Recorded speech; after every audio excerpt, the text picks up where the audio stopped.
그 일만 없었더라면 박기준 씨는 아마도 지금과 180도 다른 삶을 살아가고 있었을 겁니다. 양치질 하시는데 좀 불편하신 건 없으세요? 대중국가 이만 하는 거지 뭐.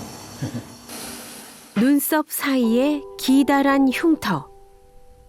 운명의 장난은 이 흉터에서부터 시작됐습니다. 지난 2월 26일 걸어서 응급실에 찾아온 그의 첫 모습을 의료진은 이렇게 기억하고 있습니다. 처음 왔을 때 수건을 가지고 계셨거든요. 수건에 조금 적셔지는 정도, 그냥 커피처럼. 그래가지고 엑스를 찍으러 갔는데 이만큼 들어가 있는 게 있더라고요. 뭐가? 과도가요. 놀랍게도 박기준 씨의 미간을 뚫고 들어간 것은 무려 8cm나 되는 부러진 칼날이었습니다. 어쩌다 부러진 칼날이 그의 머리에 꽂히게 된 걸까요? 자기가 그 임의로 그 현장에서 탈퇴한 사실을 인력 사무소장한테 이야기했다는 이유로 미리 가도를 준비했다가 그 담배를 피우러 나오는 피의자의 얼굴을 칼로 찔렸던 사건입니다. 앙심을 품은 동료가 과도로 얼굴을 공격했다는 겁니다. 다음 소리가 잘 들어. 막 이리 와. 어디요? 내다 보니까 피를 흘리고 막. 사람들이 눈치챌 새도 없이 순식간에 벌어진 일이었답니다. 사무소 문 밖에서 기다리고 있던 범인 여 씨는 문을 열고 나서는 박 씨에게 과도를 휘둘렀는데요.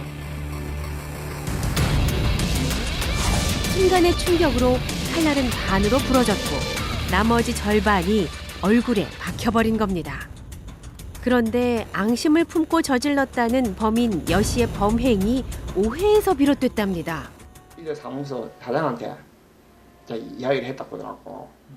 나는 그런 적도 없고 내가 같은 동료인데 제가 내가 올해 뭐 감정이 쌓인 것도 없는데 딱 3일 같이 일했는데 이런 게 해보니까 나도 황당하더라고 진짜.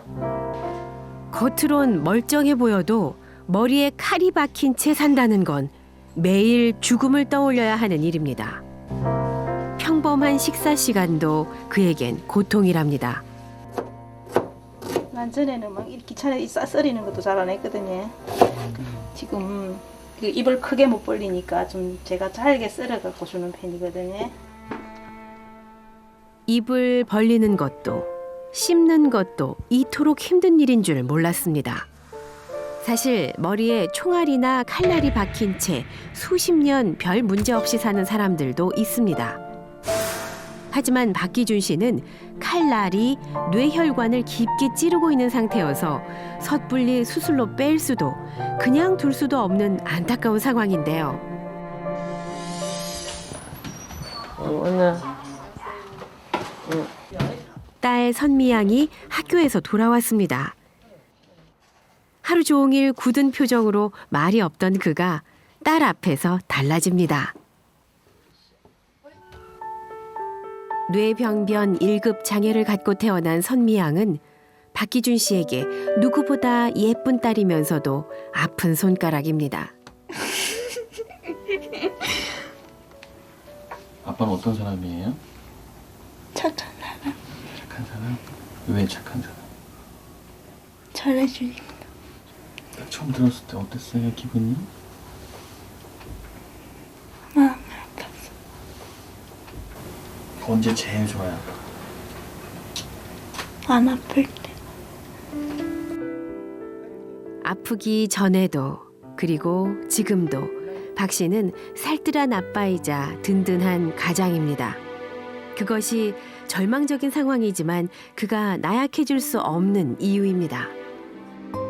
박기준 씨의 운명을 쥔 머릿속 칼날을 제거할 방법은 없는 걸까요? 뭐 저희 쪽의 의료진들은 좀 어려울 것 같은데요. 우리는 안 하는 걸로 얘기했어요. 문자 드렸었는데 어렵다고? 비관적인 소식이 이어지던 중 한 병원에서 연락이 왔습니다. 저희 교수님께서 직접 확인하자고 하시니까 내일이라도 바로 내원하시면 될 것 같아요. 수술 가능성을 알아보기 위해 병원에 가기로 한 날. 막연한 희망만으로도 집안의 분위기는 한결 밝아져 있습니다. 좋은 소식이 아니실까요? 그래, 가보자. 떠날 시간이 가까워 오자 선미가 아빠에게 인사를 건네는데요. 아빠, 응. 또 아빠. 네. 네. 우리 오빠 해주고. 아이고야. 이렇게. 또 운다 뒤집에. 우리 선미는 눈물이 나. 잘 운다 지금. 웃음만 많은 줄 알았는데 눈물이 더 많은 딸.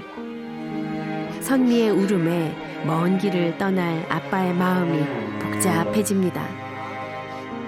아빠 빨리 그냥 나서 웃기면 되거든. 그죠? 맞지? 너. 아빠 사랑하고.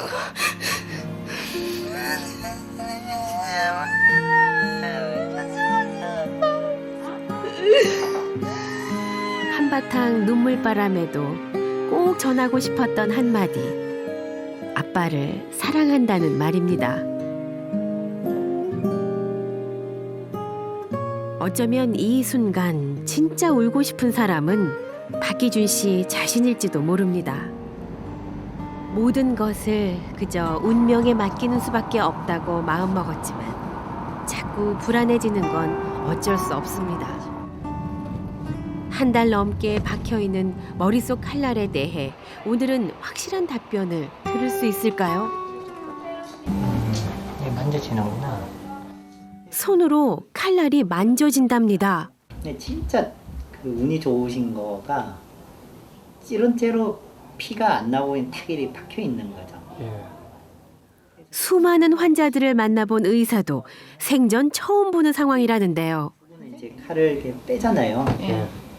그러면 대량 출혈로 아마 돌아가실 것 같아요. 제 생각은. 칼날을 뽑으면 죽는답니다.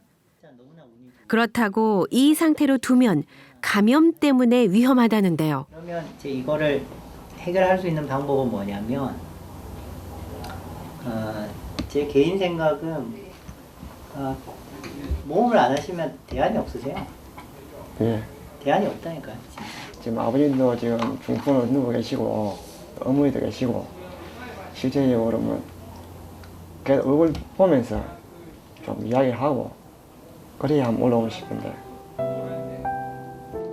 의사에게도 힘든 도전이 될 수술이기에 환자에게도 모험이 필요하답니다. 그러나 박기준 씨는 선뜻 결정을 내릴 수가 없습니다.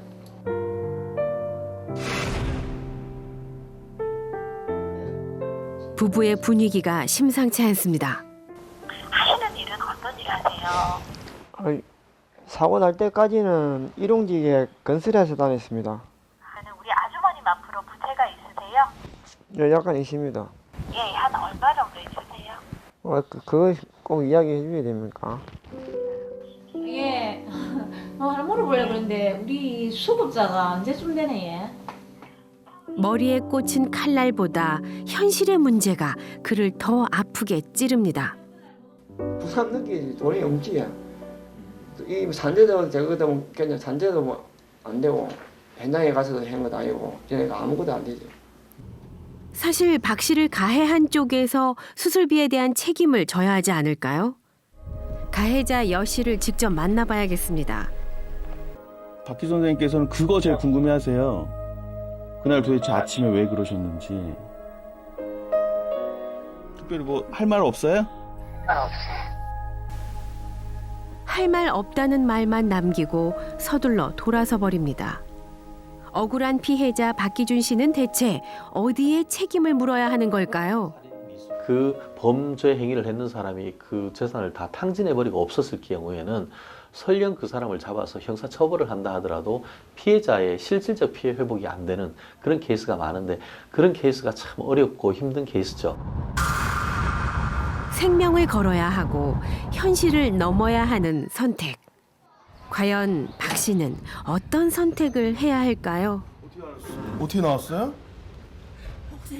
목소리 듣고. 엄마 아빠는? 잠깐 나가셨어? 혼자 있을 때 보통 뭐 해요? 전화기 갖고 놀고. 게임만 하는 또래 친구와 달리 휴대전화엔 아빠 사진뿐입니다. 왜 웃어요? 예전에는 한 번도 사진을 안 찍다. 찍어서. 아빠랑 같이 찍은 사진 없어? 같이 찍고 싶어요? 네. 안녕하세요. 어이, 서미가 문 열어왔어. 정신 살게. 문을 열어주고. 아빠와 사진 찍는 것이 소원이라는 선미양을 위해 제작진이 나섰습니다. 호민 씨가 하고 싶은 게 있대요. 뭔데? 사진 찍고 싶다고. 진짜야? 네. 진짜 그렇겠노?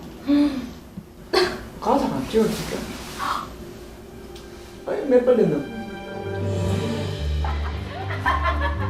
온 가족의 나들이에 선미양이 신이 났습니다.